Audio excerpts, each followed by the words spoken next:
Hey guys, welcome to Sopi Mix Studio Umbiamas, conectando Aruba com o mundo via vídeo podcasting. Conectar conosco, compartilhar ideias e histórias para nos inspirar e para nos abrir. Sopi Mix Studio é plataforma de podcast na Aruba. Follow-nos no Facebook, subscribe no YouTube ou na plataforma de podcast preferida. Escute o podcast preferido que hora e onde está. Sopi Mix Studio, powered by Qredits. Botou ideia?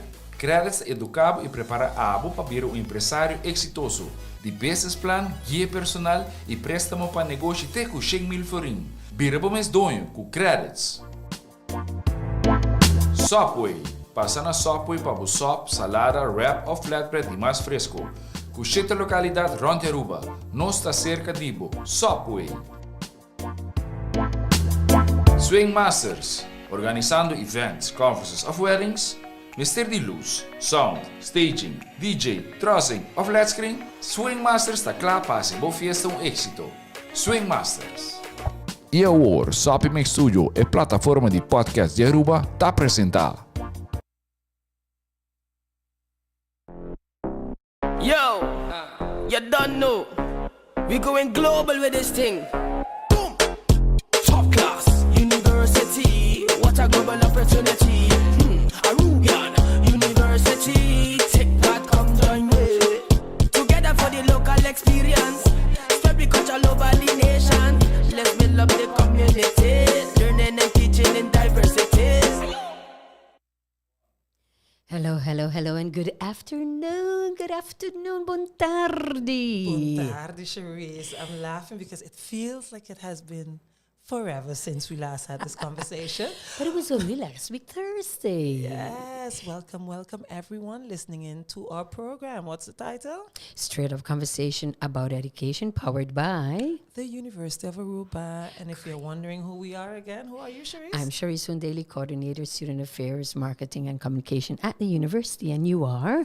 Deborah Alexander, Coordinator for the Center for Lifelong Learning, enabling growth within our community. And the University of Aruba is creating a platform where we can share our ideas, talk about different topics, learn from each other. In that way, we can enable growth, as you said, in our community. De studente mais buon tardi. E abbiamo un topico mais interessante. Yes, a very interesting topic with two interesting ladies that I would not have wanted to miss at all. We have our guest here with us. Where should we start? Angelique. Yes. They have some complicated last names, don't they? Van der Hoorn, yes. Van der Hoorn. Yes. Van der Hoorn. Van der Gewoon Hoorn. heel erg Nederlands. Heel Nederland. We hebben nog een super Nederlandse achternaam. Of die achternaam, ja. I always mix up when I have to pronounce her name. It's like Eline. Het is Lotter Homan. Correct. En waar komt het vandaan? Where does it come from, Eline? Nederland. Ja, Maar ik ben geboren Homan. En later werd Lotter ertussen geplaatst. Want dat is de meisjesnaam van mijn oma vaderszijde. Mm-hmm. En die naam die stierf uit. En toen heeft mijn vader besloten om dat ertussen te zetten. Oh yeah, English, huh? Sorry, yeah.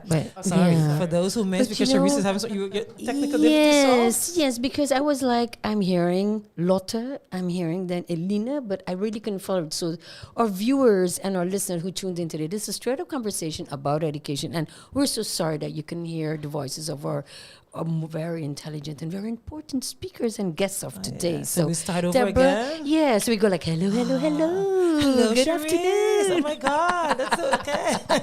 No, pero welcome to our guests. And let's get straight to it. So this is straight up conversation about education. A program powered by the University of Aruba, where we can really listen to each other and share opinions so we can learn and create an impact right now. Yeah. So, Deborah, please so kind as introduce our guest. So we've chosen these two beautiful, interesting ladies to speak with us. Angelique, as she introduced herself just now, but I think due to technical difficulties, you couldn't hear.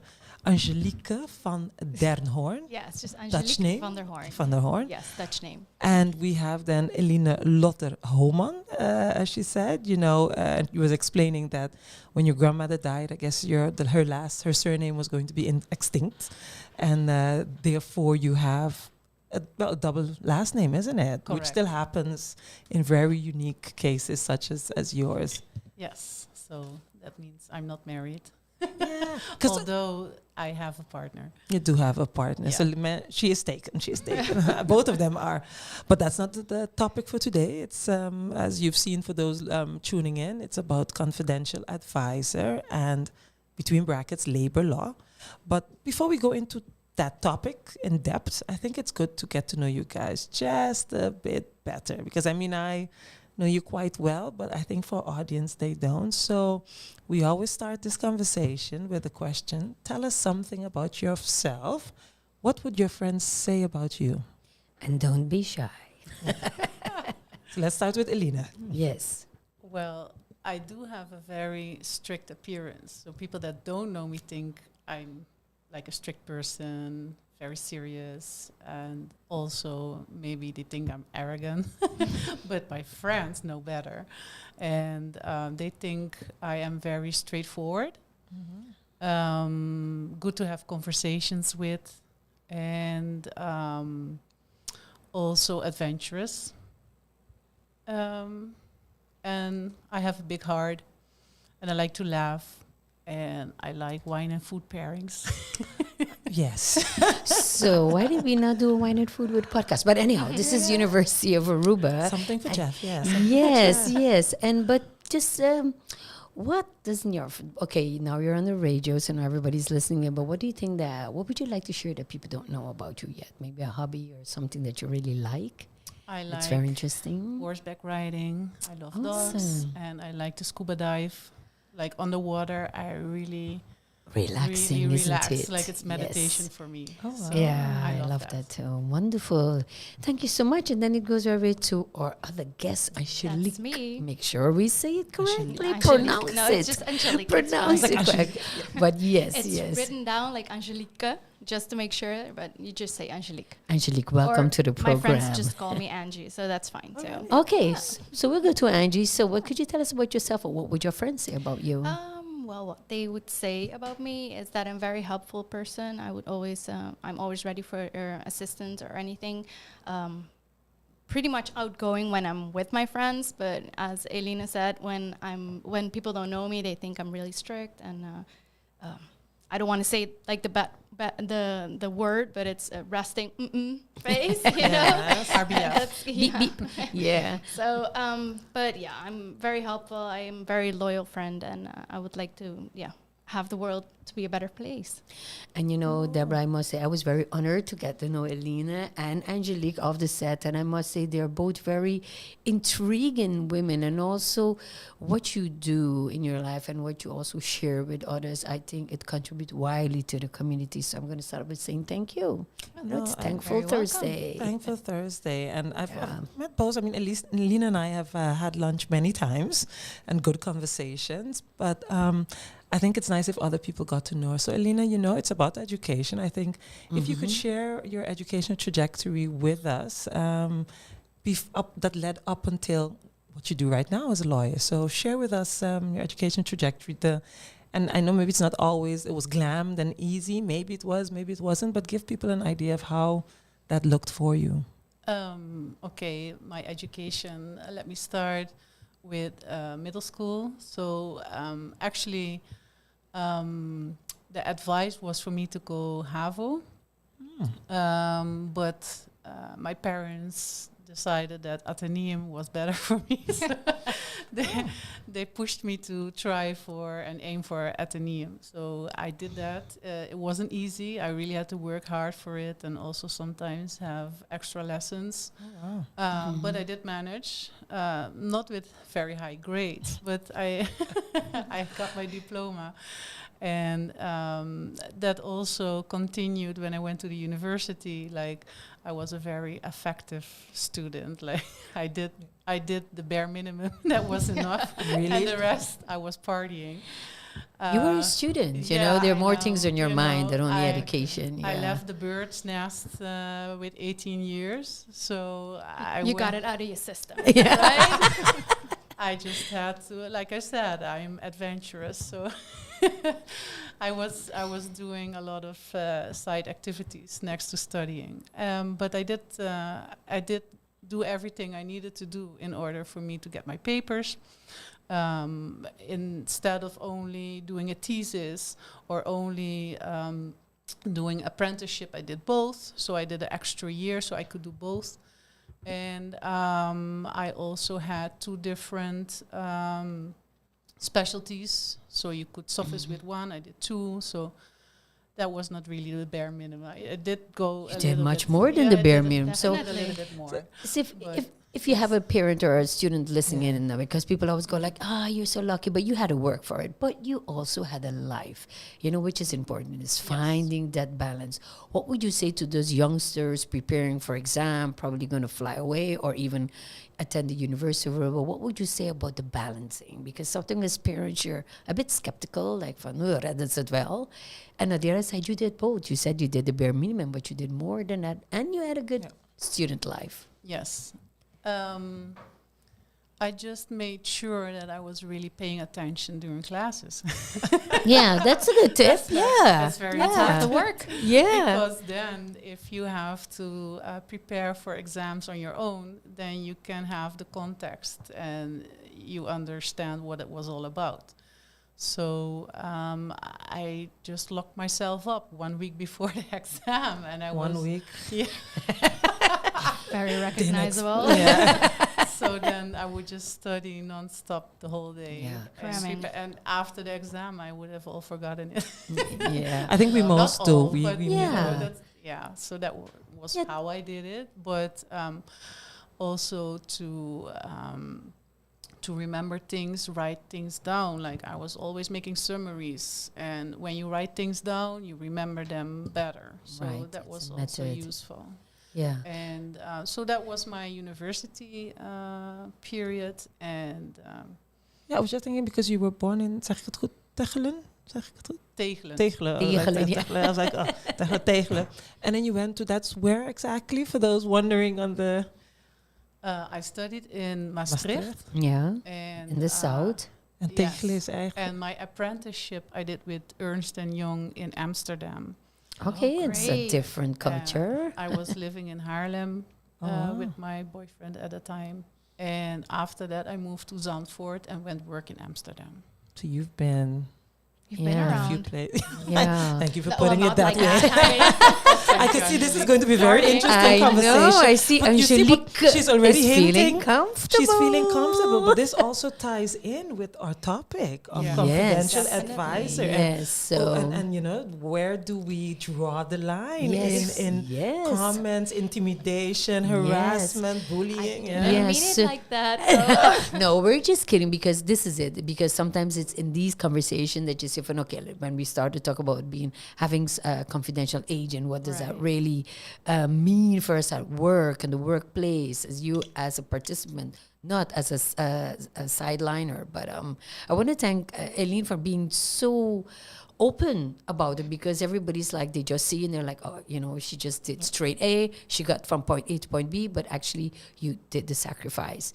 You had a wonderful student life, but you found the balance. And that is what you want to do, that everybody find their balance. Don't envy, just encourage the persons, but find your own balance, what works for you. So, Deborah, if you allow me, I would like to ask Angelique, what do your friends say about you before we can go to the topic? Yeah, well, I wanted to say that a lot of what Eline said, I recognize, because Okay. I'm born in Aruba and I went to the Netherlands to live with my mom and my sister. At what And, age? That was at age 4. So I went Okay, to the very Netherlands when I was 4, and then the Netherlands, I did my primary school and then my high school, and then at 16 they decided, let's move back to Aruba. So when you arrive in Aruba when you're 16 and just, I was ready for the move, because I was, you're 16, you're excited and you like Aruba and you like the beach and everything. So when you come here and you come here at Vier Havo, it was like okay, partying is a lot more interesting, or, like school came to priority number 3 or 4. It was my friends and going out and just having fun and recognizing a new culture. Well, not really new, but still coming well, back you left to, when you were 4, so it's different. Exactly. Yeah. So I do recognize a lot. And with me, it was after that I finally made it through HAVO, because after college, I went to avondhavo, and then again, I didn't graduate, so I need to do another year. So eventually, when I was 20, I think I went to the States because I didn't want to go back to the Netherlands. I wanted a new adventure, so I went to the States. And I finished my bachelor's there in 3.5 years instead of 4. Nice. So I just went on full speed because then it clicked. Like I always think back, and that's the moment that I saw how I needed to learn for my exams. Like how do I need to study? Like, okay, like Eline said, half the work is just paying attention in class, and then you get to work at home and you study, and then you're like, okay, I heard this, and then it just stays with you a lot more. You connect the dots as well better. Yes, You're able to connect and the you're a dots. little older, so that's why I think always that kids are always forced to choose like a richting, like a Direction, direction, just way too early. Yeah. Just like, And you know that our study system is so much different than the Netherlands or the American system, because American system has different steps. definitely. And so does the system in the Netherlands. It looks like the same, but it's not, because there are different options and there are different ways, roads that lead to Rome.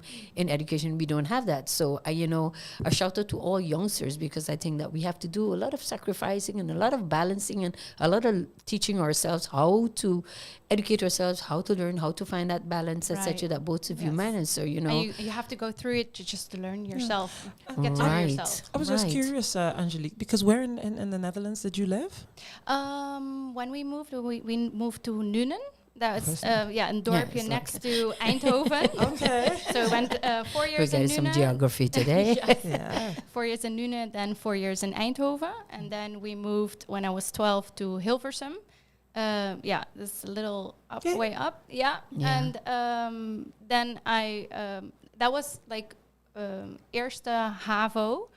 We made the move, so it was like, I think it was January, and so at 12 years old, my parents decided to move, and then at 16. But it was all okay, and I went And the through reason it why just I'm actually fine. asking, because I think there's a perception in the Netherlands of kids in the Netherlands, that they're partying quite young. So I would have expected from that transition when you moved, to small island, it's much different. Definitely. But it's like it's so. No, That's fun, within the limits, of course. And, I have two bigger sisters, so I know what they've been through, so I learned a lot from them. So But I didn't then do anything crazy, just, you That's have other okay. priorities That's at that okay. time. Yeah. But if I may, you then chose to study in America. How Yes. was that transition with your parents? Because your sisters, they went back to the Netherlands. They stayed here. No, my sisters, one already moved. One always stayed in the Netherlands because she was studying already there, and the other sister just stayed here. And then you decided to wander off. Yeah. How was My that friends transition with your my friends were parents? going, so I was going. How was that transition with your parents? Because I'm asking this so those who pretty are good. listening in, can understand that everybody has a different destiny. Yes, true. Yeah. Well, I'm very lucky to come to a very close family. So my mom is my best friend. So Very when I supportive. moved to the States, she was, when I had just like beep, my mom was there to help me out, because I had examenvrees. Like I had severe anxiety when I had exams. So sometimes I would just like black out, and I would just my mom would be like, I'm just coming just to support you, and she would come for a couple of days and then Awesome. go back to Aruba, and I would be fine. And oh wow. yeah, so I was very lucky with that. So you see parents go above and beyond sometimes Above and to beyond, really support. I'm sure you've had that as well, Eline. Yes. That support from your mom and parents in those anxiety, or those when you're partying, please get back in the dorm and study. But My mother, she came along with me when I moved to Aruba for 1 month to just make sure that I was okay, to buy things for the apartment and It's the fun drive part me for the around. mom as Yeah, well. I Yes. didn't have no driver's license yet, so I had to do that within the month. yeah, because Eline, people would think, yes, they're seeing Dutch, but you have been here, if I'm not mistaken, 25 years. No, is it 25 already? No, it's 21 years. Okay. Oh, I wow, came in it's not- 2001. Wow. Yeah. And what was it about Aruba? Because your parents came, so you were Yeah. forced. But I'm just trying to understand. For you Yeah. you finished school, and then I came voluntarily. Yeah. Yeah. Make it sound so easy. Well, initially it was for 3 years because the apprenticeship of lawyers is for 3 years. Mhm. So the contract was for 3 years as well. And well, I liked it and I just stayed. So wow. yeah. Well, for those of you who just tuned in, this is a straight up conversation about educational program powered by the University of Aruba. And today I'm with my co-host or host, Deborah, Alexander. and Sharice Hundeli. And today that ties us right into the topic. We kind of scratched the surface a bit on the topic. So Deborah, go right ahead and introduce, because there's so much to say and we only got a half an hour. So It's a half an hour, and there's so many things about both their bios I can go in. I know you're both moms of sons, for example, Yes. active kids. So, there's so much more to you that people don't know, but we would love to share. But one of the things you both have in common, and it's also because Sharice and I recently obtained, or how can you say, partial certificate? Is it it's a partial certificate. Yeah. As confidential advisor, confidential Yes, agent. agent. In Dutch, Yeah. it would be vertrouwenspersoon. Yeah. And Thanks to Medwork, and especially thanks to Angelique, who is a very important person in getting this all together. Oh, yes, and shout out to Annemieke Kirsch and Jan in the Netherlands. yes, they're tuning And in. all our other confidential agent in Bonaire. Hello, kunta kubus ng Ayabanda. So, coming back to the topic, it's very important because a lot happened. A lot happened on The Voice in the Netherlands, I mean, in Aruba, there's a lot happening right now. And, we see and we know the importance of having a confidential agent, but there's so many things that have to be in place. But first, Angelique, just quick, what is a confidential agent? Okay, confidential advisor, so a vertrouwenspersoon, is basically the first place someone can report unwanted behaviors, or which what they say in Netherlands, ongewenst gedrag. So it can come from bullying or intimidation, discrimination, sexual harassment. I know a lot of person always think like the worst one is sexual harassment. Of course, it's one of the worst, but it's not the most common one. And that's very surprising that everyone say, ongewenst gedrag or unwanted behavior, and they think immediately about sexual harassment, which is very important to think about, and that's super unacceptable. But there are a lot of more that comes around unwanted behavior. So it's really important for companies to be able to recognize and let their employees be aware of this, and what their company culture and code of conduct actually is. So in order to prevent this in their company, and one of those is Angelique is like, okay, I want to go. No. is the confidential advisor. It's just one part of it, because it all bubbles down to making sure that your employees are aware that it's unaccepted in the company. Yeah, and I would like to say, so Medwork organized it. Correct. Angelique works at Medwork, for those who don't know. And a group participated. It was quite a large group, of which Sharice and I were 2 out of the pool. I think it was 11 here, and Horacio ook erbij? yes, that There was were 17, and then a few in Bonaire as also. well. So we went yes. to 20. I think it's 20 Yeah. in total. But just we're talking now about confidentialness, and I want to go, Eline, to really give us the legal framework so people can understand as well. But Deborah, I know you played a very important role on how this all came, how the ball started to roll in Aruba. And I just would like to just share that very briefly with our audience so they can know where it came from. Because now we're hearing a lot of programs. There's a lot of things going on in Aruba, out of Aruba, anywhere in the world. And, we recognize it. But how did it come to Aruba? And then I want to go to Eline to really talk about that legal framework so people can understand better. Deborah. Well, the question, Sharice, is not like I think, but we were discussing this morning. And I said, sometimes things happen. I've come to the University of Aruba and you think, okay, what will I do with it?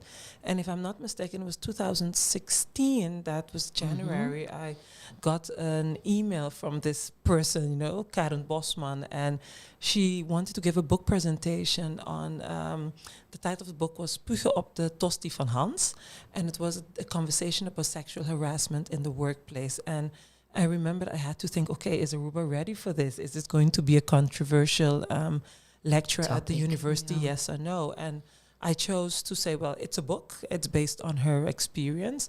And since then, Karen Bosman has been a bit, the one rolling the ball to where we are right now. Because indeed, they came then with the app. The report app. The report app where persons, employees could report sexual of unwanted behavior within the workplace. And after that, you see bit by bit, initiatives have been taken, and the most important one is now that of Medwork. And I think it just, when I saw it, I was like, okay, I think I want to be part of this first pool in making a change in the way we behave with each other within our work environment, because it's something we don't really talk about, and we're not often aware. I think with many things we just keep on doing it because it has been done before.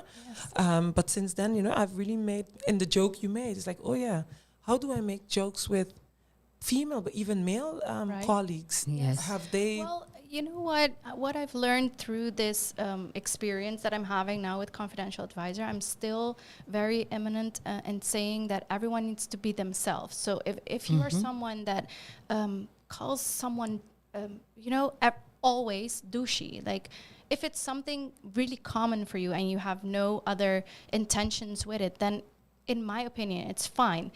But then you have other people that might think otherwise. So, but I think that it's the responsibility as well for the one that is receiving the unwanted behavior to say, you know what, I don't like that you called me that, so please don't do that again. And that the other person needs to know that he needs to respect that and everything. So, but everyone needs to stay themselves. Like everyone just needs to be who they want to be, and treat people like they want to be treated too.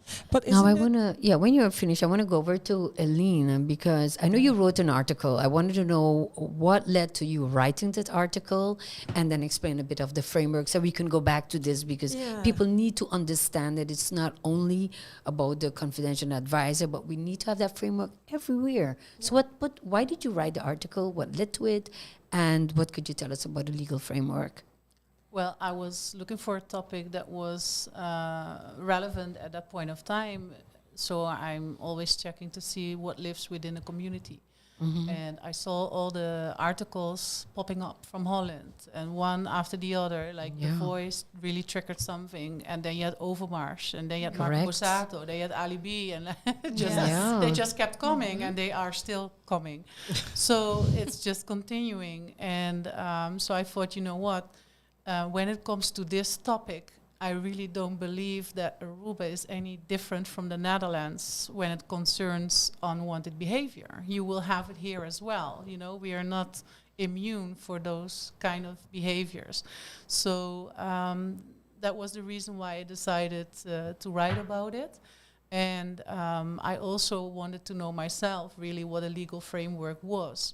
So I did my legal investigation, I did my research, and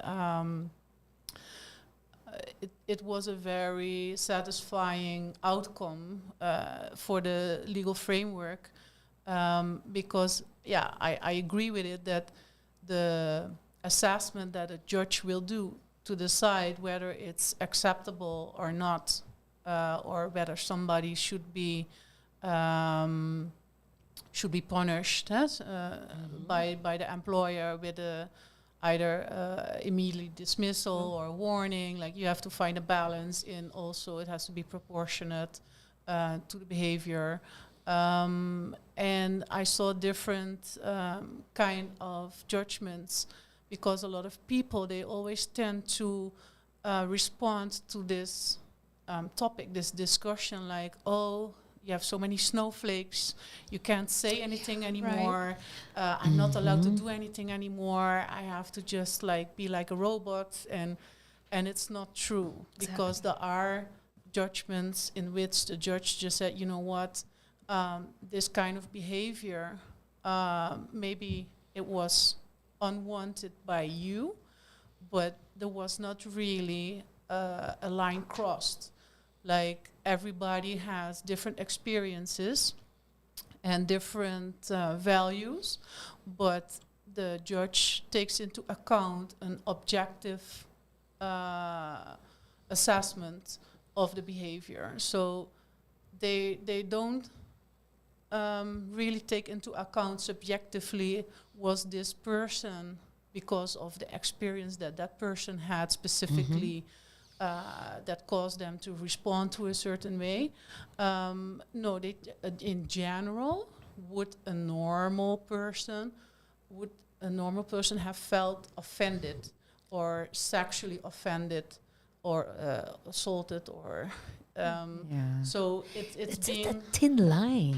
Yeah, you know, that's Deborah, what, that's it's one of the thin things I was going to say line. before. It's a thin line, but also the cultural aspect, especially here in Yes. Aruba, where certain behavior that we have, as you said, douchey.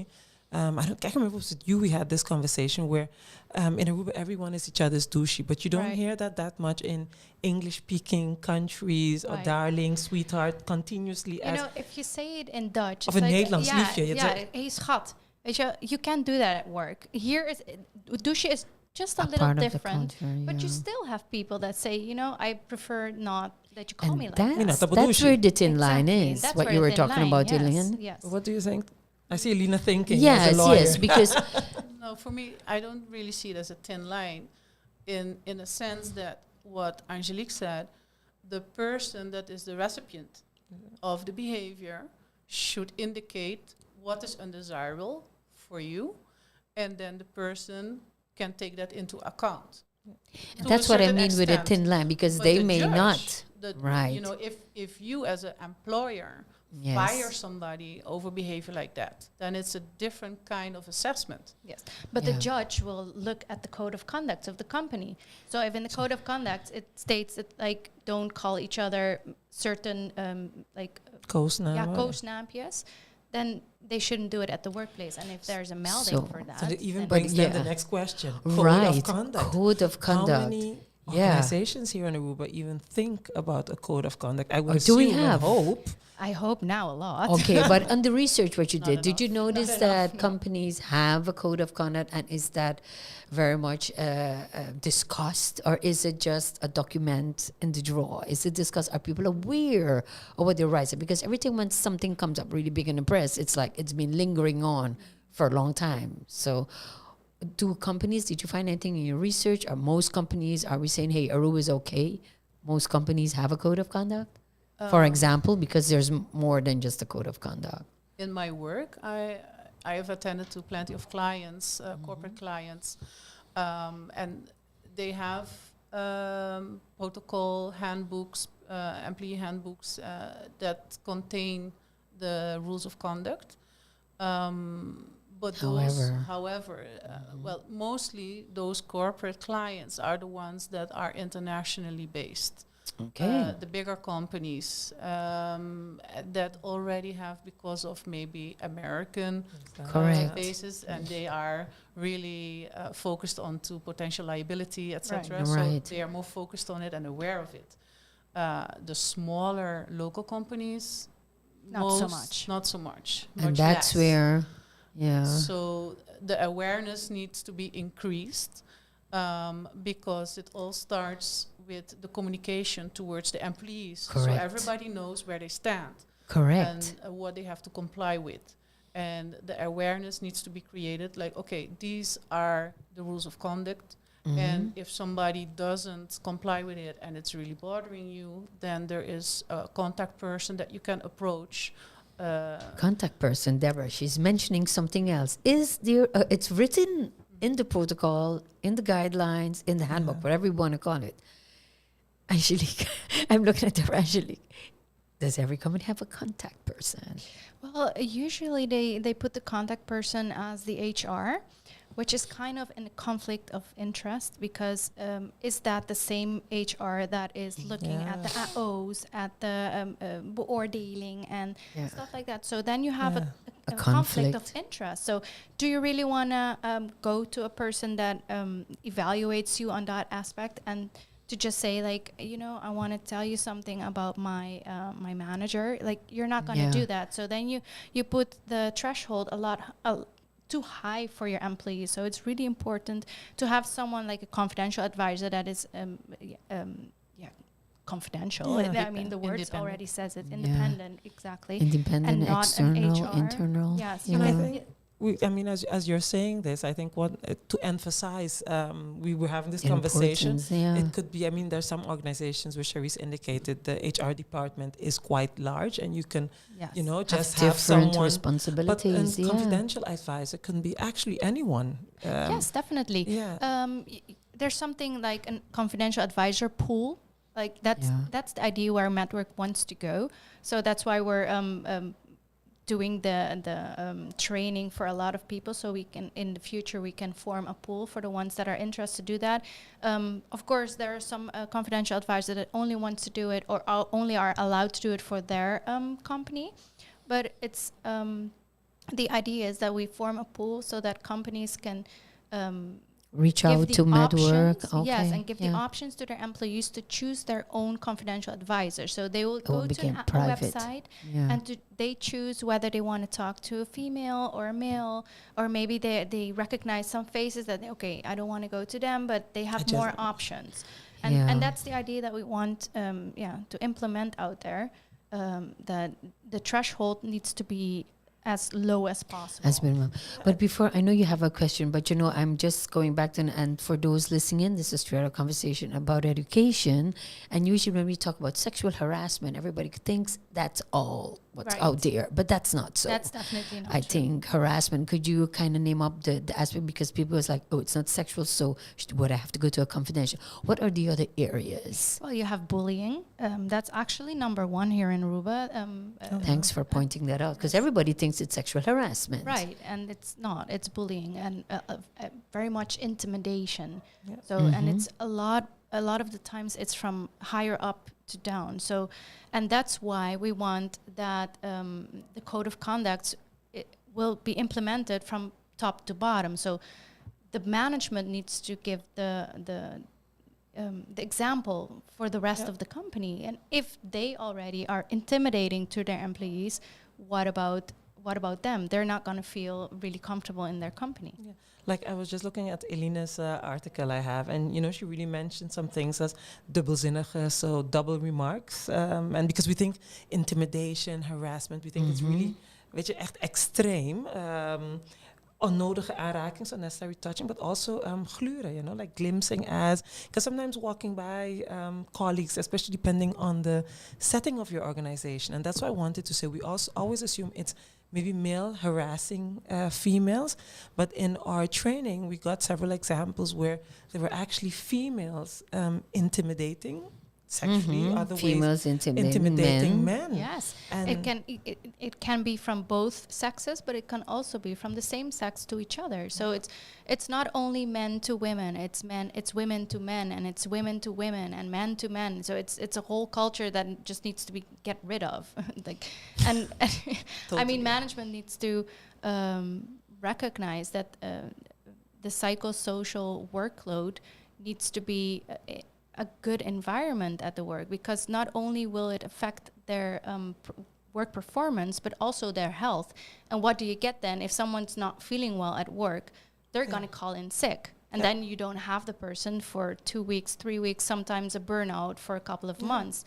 And that's what you want to prevent. So that's why it's important just to have something in place, protocols, code of conduct, but also the consequences, what happens if a person crosses the line. And I think that's where a lot of clients end up after a while, but with you, Eline, because someone either has been sexually harassed at work, maybe intimidated, has been on sick leave for quite a while. There arises a discussion, a labor, how could you say that? Conflict. Conflict. Yes. And then they Yes. end up with you, and it costs not only the organization money, but it costs a relationship that would not be, restored. Even Yes, and especially at work. But before Eline answer that, because someone is saying, yes, but if I told them not to call me douchey and they still call me douchey, do I report it? And if there is no one confidential person at work, where do I report it? What do I have to do? Because all, for example, hotels have a code of conduct. What do I do? Because I don't want this. So someone, thank you very much for your question on Facebook. So she's saying, hey, what do I do? Okay. Yeah, well, Could you go to Medwork or? Well, at this moment, we still don't have it that implemented that you can just call Medwork. Of course, if your company is affiliated to Medwork, then you can always ask for a preventive consult with one of the bedrijfsartsen. So you can just have it, at least take it off your chest. And I'm assuming a few on what you can do as a person yourself, how you can protect yourself. Yes, and also how to protect yourself, but how to go about what you just experienced. Like get tips from the doctor from, okay, you need to do this and that, or I can refer you to a psychologist. So if you don't have a vertrouwenspersoon still implemented in your company, think about that. You might escalatieladders, yes, I think, as we discussed. Because the idea is to do it the informal way. Because the formal way, then they get to Eline, and then like the case starts, and it's very difficult for all parties involved to get it that To far. de-escalate. Yes. Yeah. So that's the goal. I think, De-escalate. Eline answer this one, and then Yeah. we should give our advice as well as confidential advices. Because we're all doing it, and we all we see different workplaces is different. It has like a different tint or a different way of interpreting it, and that's why it's very good that especially Medwork, and you're coming up with a course. You're going to tell us a bit more about that in September.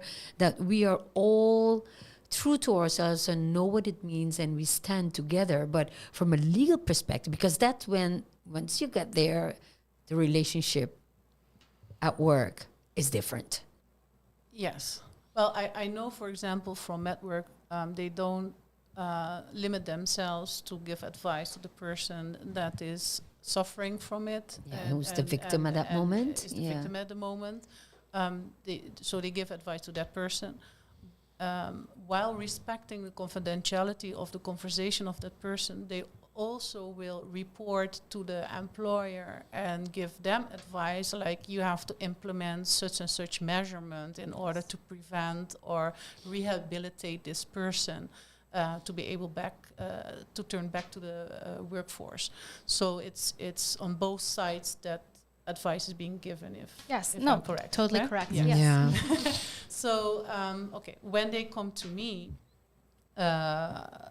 most of the time I'm assisting employers. Then the request is already like, okay, what should I do? Can I punish said person that committed the unwanted behavior in such and such way? Like, can I fire this person?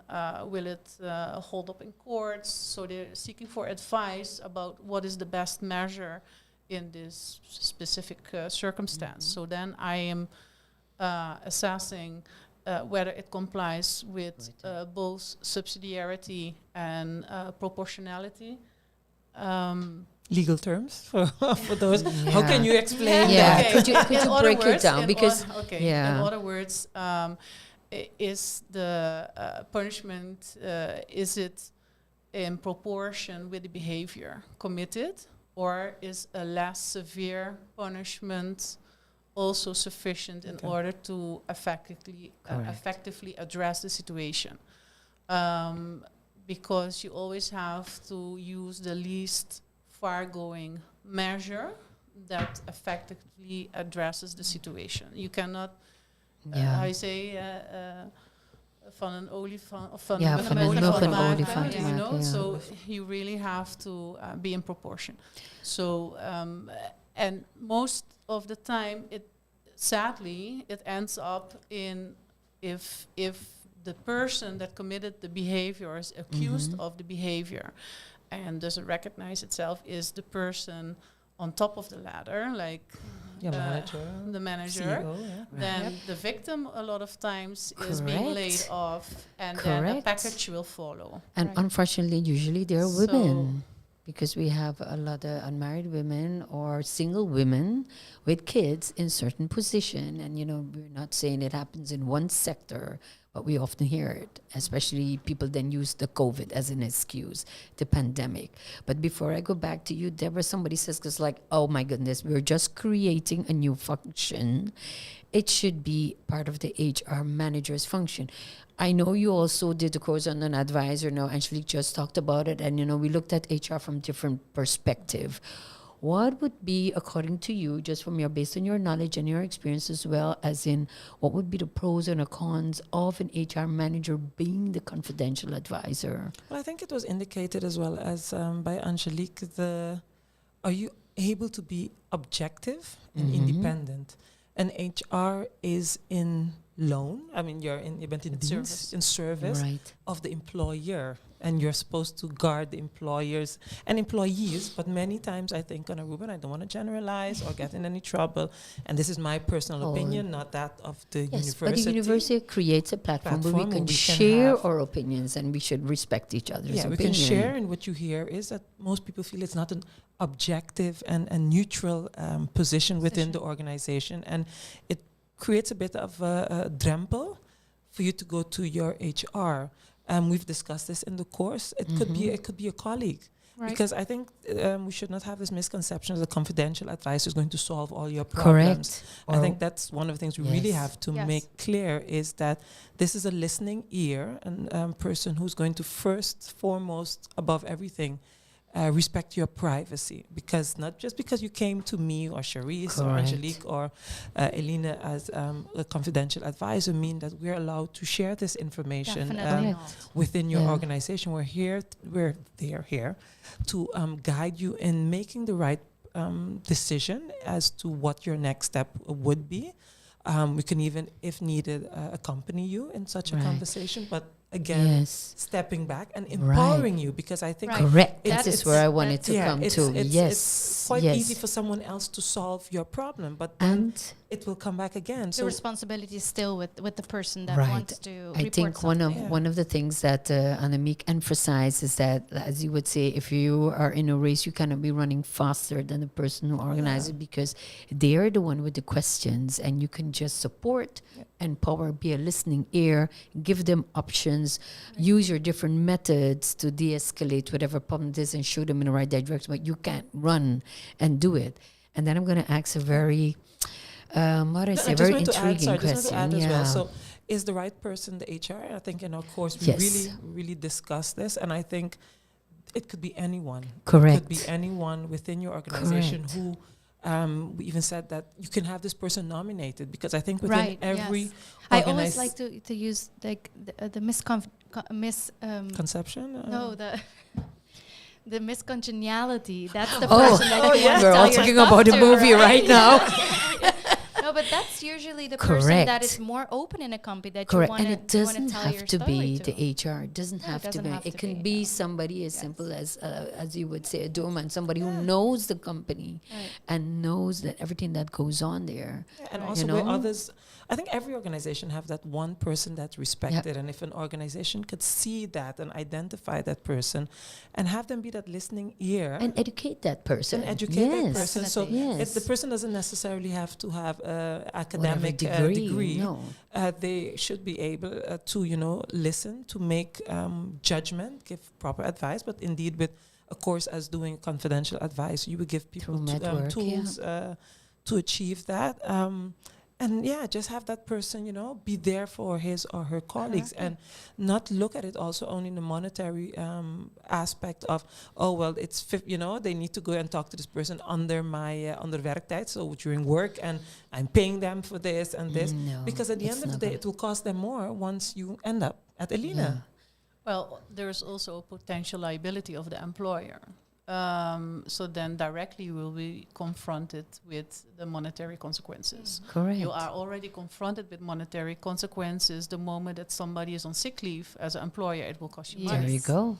So that is already an expensive aspect of it. The subsequent monetary consequence is when you have to lay off persons and maybe give them a package or or you have to hire a lawyer to attend to the matter. It will cost you. But the victim can also hold its employer liable for damages, because when you have a certain, when you suffer from depression because of it, or it has further psychological consequences, you can also request for damages, because that is workplace related suffering and consequence that you could hold the employer liable for. And if you haven't complied as an employer with your duty of care, that is also implemented in the labor law. You have a general duty of care to ensure a safe workplace. So even if you don't have your guidelines, your handbook, people know that they are the principle in the basic law, and that is for everyone. Everyone. Thank you for underlining that. Continue. There is one specific article in the law that prohibits discrimination. Discrimination based on geslacht, the sex, gender. And this sexual harassment is considered as such. So that falls under that article, and it's always non-acceptable. So as soon as you meet those conditions for it to be considered unwanted behavior, and you haven't done enough as an employer to prevent it, then you are liable. Okay. So and that counts for everyone, small companies, big companies. Every employer. So one of the aspects that can be expected from an employer for them to fulfill with a duty of care is to have those rules of conduct in place, is to have a klacht procedure, a specific procedure for the complaints in place, and adequately attend to it. Also to have enough guidance to rehabilitate this person back to the workforce when possible. As I'm listening to you, Eline, I'm going to ask you something. I don't expect you to, I'm not sure if you can answer it, but Deborah, you were, I think a few months back, you brought the ombudsman, was here in Aruba. We had different lecturers.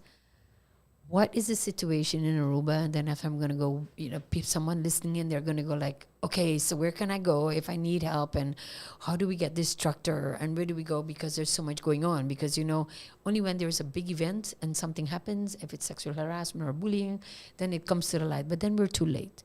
We want Aruba to be preventive. So could you shed any light on the ombudsman or what's happening here in Aruba so, everybody can know a bit more? It's an indirect question. I don't think you can answer it completely, but can you maybe share some information on that and what people can do now?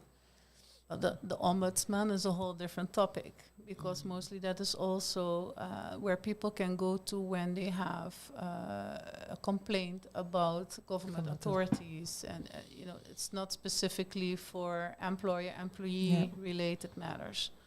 So I don't know if you really want to continue going into No, I just wanted to say, because for people to know there is a difference, because when we talk about a confidential advisor or we talk about a whistleblower, it's almost time, so we're not going to get into the completely different topic. And the one does not have to exempt the other, but that we know that having a confidential advisor is differently, and we need to have the guidelines in place from each company.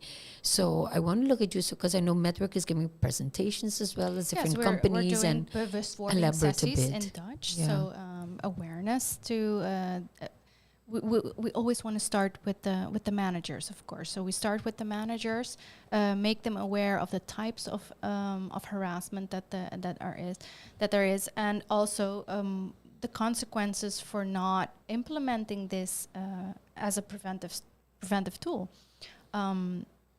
Like the consequences, as Eline said, are monetary, but also sick leaves, which is also monetary. But I mean.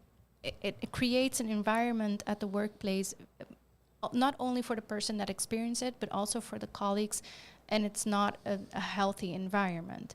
So you want to prevent that, and one of the prevention tools is the confidential advisor. So it comes down to confidential advisor, but the main goal is to to prevent workplace harassment. That's all what it is. Because you don't want a confidential advisor, but you don't have code of conduct. So you have every month you're going to have 4 or 5 people are going to go to the confidential advisor and nothing happens. That's not the way to do it. So it's also important if you have a confidential advisor that every month they bring out like a newsletter just to say, hey, I'm still here. If you have something, let me know. Remember that the code of conducts are this in this company. So let's please treat each other right and everything. So that's the main goal. Let's treat each other right in order to prevent harassment so that the confidential advisor doesn't have to be that busy. I mean, or actively involved in more in the prevention, so that they can do more prevention, so people are aware of what are their rights, but also how they should behave at work, the expectations. And it's very much recommendable to focus on what's accepted, not only what they're not allowed to do.